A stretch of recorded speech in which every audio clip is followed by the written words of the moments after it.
Yo, what is going on everybody? Shri Kanase here. So the product pricing strategy for Google Ads. Now, believe it or not, product pricing is literally one of the most important things that you can do for your Google Shopping ads or your Google search ads campaigns, because without the right products, there is literally no chance that you will sell anything on your store and make a profit. And that's simply because Google Ads works much more differently than Facebook ads. With Facebook, you don't really have to pay much attention to what, say, your competition does with pricing. And that's simply because with Facebook ads, people don't really have a direct way of knowing what pricing your competitors have put for the same exact product you're selling. But with Google Shopping ads, it's a little bit different, and even with Google search ads. Right when somebody does a quick search on Google, say for a wireless printer, they literally have access to hundreds, if not thousands, of different competitors on a single page that could be potentially selling the same product which you want to sell. So this kind of creates a little bit of more problems for somebody who uses Google Ads, but nonetheless, these problems are very easy to manage. And this video is going to go into the exact strategy which I use right now to find success with Google Ads and to price the products correctly so that they actually sell and not just sit on my store. But without wasting any more time, let's just jump right into it. So the very first thing of knowing exactly how to do the correct product pricing is smashing that like button for the YouTube algorithm. As promised, it's just gonna take 2 quick seconds. Okay, hopefully you have done that. But the first thing I want to start talking about is the key metrics which the product actually needs to match in order to even go ahead and do the product pricing. Because if your product does not match the key metrics I'm about to go over, there's literally no point of even thinking about pricing the product correctly. And I mentioned this a lot in my previous videos as well. But the very first thing you will need to understand when it comes to pricing the product correctly and knowing the key metric before you decide the pricing is that you need to have a minimum of $15 to $20 profit margin for the product that you want to sell, period. And this is simply because the fundamental of running ads for your Shopify store is to make money. So if you don't have a good enough profit margin, you're going to be spending a large portion of your budget just on advertisements and maybe covering your Shopify fees, apps, all of that stuff. That is why I stay 10 feet away from products which I can only get a profit margin of $10 or so. Because right now in 2020 and onwards, a profit margin of anything less than $15 to $20, even that's minimum, but even less than this is not a feasible product to have on your store, period. And it's actually better if you read this as $30 or more, simply because the more profits you have, the better it is to, number one, scale the product, and number two, get more profits while you're scaling. I'm sure if you come from Facebook ads, you already know what the process is like when you start scaling a product. And if you don't know, let me tell you.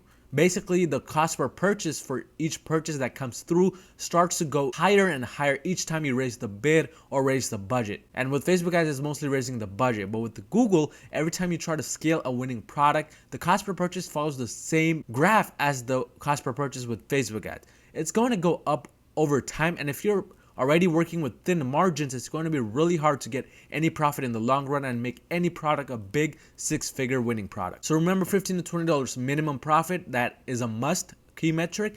And I would rather read it at $30. But key metric number 2 is that the product needs to have a minimum search volume in total of 20,000 or more. Now, I'm not saying that anything below a $20,000 per month monthly search volume is not a good product, but what I am saying is that you will find it very hard to scale past a certain amount with those kinds of products. And that's simply because with Google Ads, you want to remember that we're not going out and finding the audience is coming to us. And this search volume literally determines what kind of audience is coming to you, how many people are engaging with keywords that are related to your product. So nowadays, before even determining the pricing, if this metric is not matched, I skip over that product, period. I won't even bother putting the time, effort, energy into listing that product on my store. But the third thing I do, which is kind of something I started doing more recently, is paying attention to what other people selling for that same keyword are pricing their products at. And this is one key metric you want to also start following, and that is competitors need to be selling the same product which you plan to sell, or something similar in the same niche maybe, or does the same functions,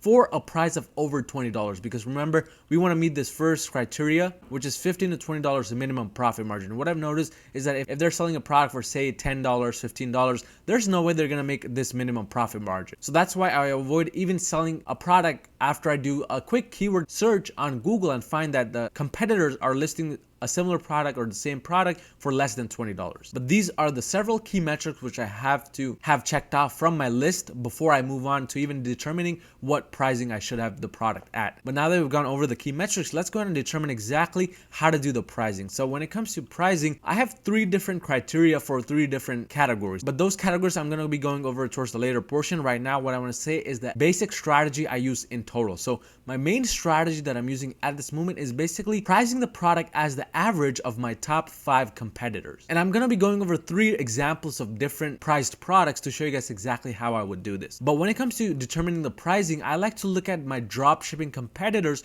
rather than considering Amazon, eBay, Walmart, Target, any of the other big brands. And that's simply because we cannot compete with these big brands, period. Unless you want to run on a profit margin of $2 or $5, just avoid looking at Amazon's pricing or eBay's pricing. Now you may be thinking, if Amazon and eBay are selling for a lower cost, why in their right minds would someone want to buy from you? And the reason behind this is not everybody likes shopping on Amazon or eBay. Not everybody does their due diligence and research the prices on Amazon and eBay. Some people just do a quick search on Google and the first listing they see, it could be yours. They just click on it and buy because they don't want to waste time. And believe it or not, there is a large audience in the world that does this, because otherwise I would not be in business. My Google Ads general store, which I made several videos on, would not be crossing $500, $1,000 of profit almost every single day. So it is definitely possible, but you do have to look at your other dropshipping competitors. You have to kind of avoid considering Amazon or eBay in this equation because we cannot compete with them, period. But let's go ahead and go over our first category of products, and that is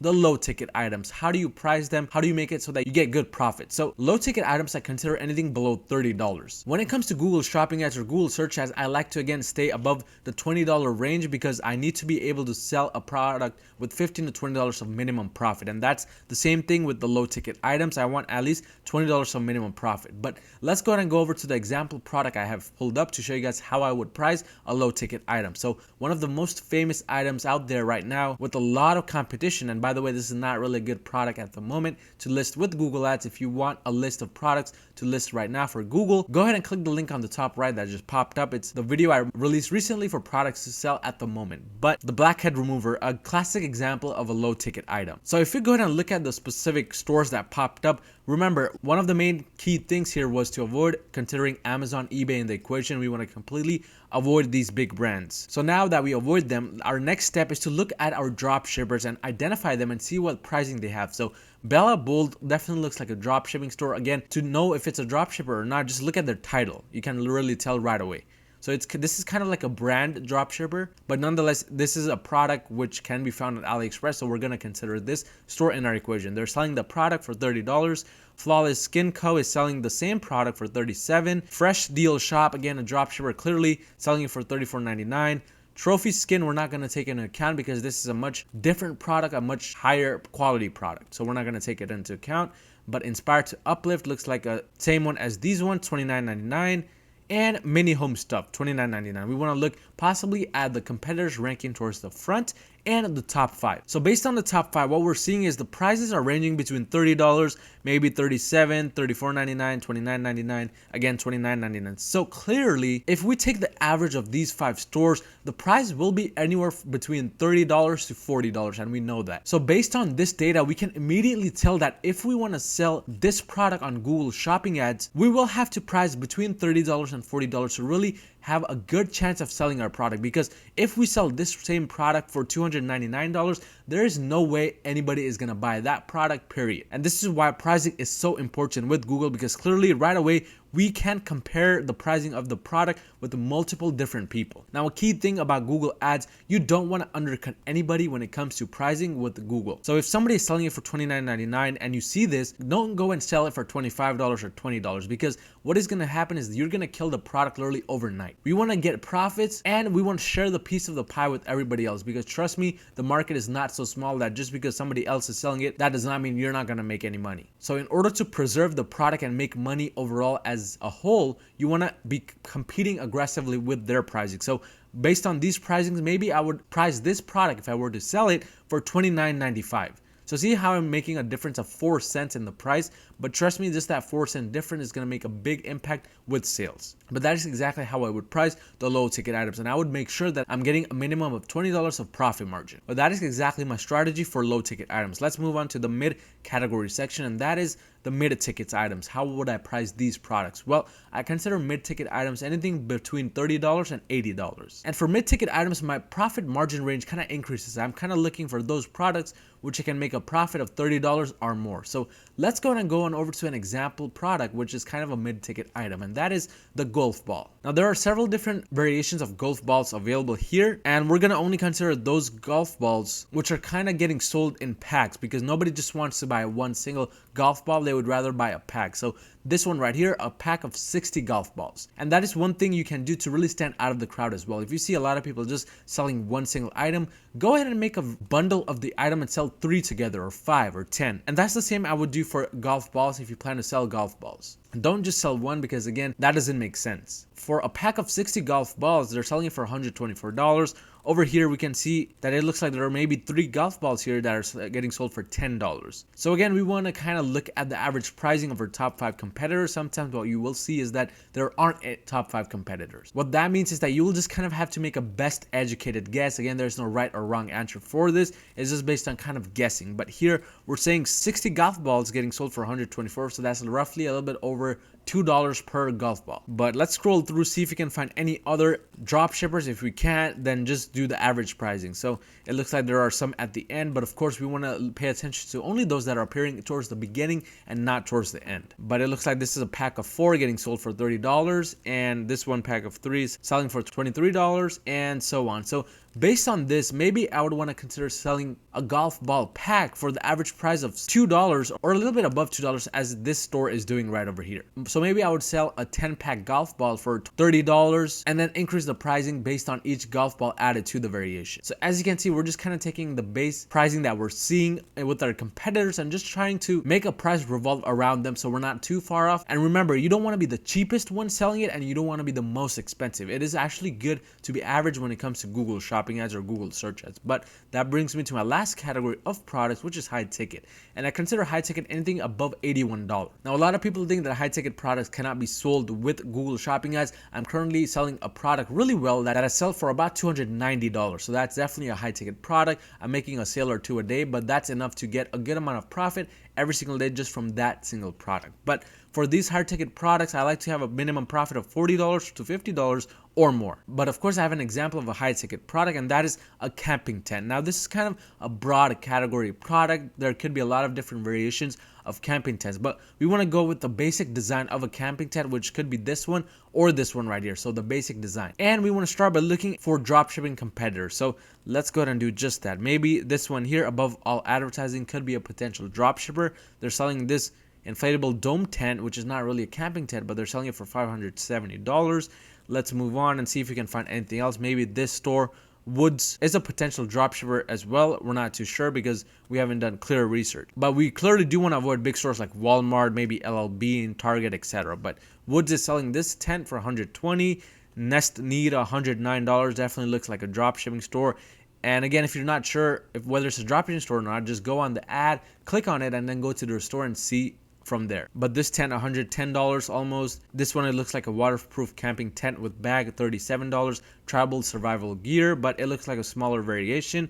And let's continue moving on. Mountain Warehouse. But again, this is ranked towards the end, so that tells me that these listings may not be selling as many tents compared to those selling at the front. So Woods is our #1 competitor here, maybe above all advertising, but that's really a high price. So what this is telling me with Woods pricing and with maybe Nest Needs pricing is that I can sell this camping tent for $100 or something similar for $100 to $120, maybe $130 or so. So that gives me a good ballpark of where to price my product. And of course, I would match their pricing rather than undercut them, because that is a good way to lose profits and completely kill a product. So for high ticket, again, I would make sure to find a tent on AliExpress where I can make a minimum profit of $40 to $50, and then come over here, look at their pricing, and as we found out here, maybe sell the product for $100 to $120, $130, and so forth. But that is the general pricing strategy I use. Nothing too fancy, nothing too crazy. I recommend watching this video several times if you didn't really understand the first way through. But if you found any type of value in this video, smash that like button and smash that subscribe button, and I'll see you guys next time.